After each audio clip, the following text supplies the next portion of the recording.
wake up call.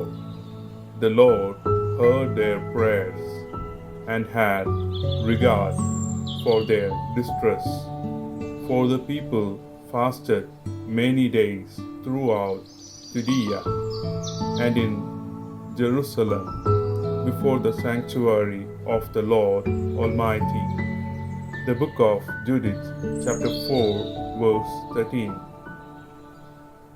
കർത്താവ് അവരുടെ പ്രാർത്ഥന കേട്ടു, അവരുടെ ക്ലേശങ്ങൾ കാണുകയും ചെയ്തു. യൂദയായിലും ജെറുസലേമിലുമുള്ള ജനം സർവശക്തനായ കർത്താവിൻ്റെ വിശുദ്ധ മന്ദിരത്തിനു മുൻപിൽ അനേക ദിവസം ഉപവസിച്ചു. യൂദത്തിൻ്റെ പുസ്തകം അധ്യായം 4 വാക്യം 13. Good morning. ഈശോ മിശിഹായ്ക്ക് സ്തുതിയായിരിക്കട്ടെ.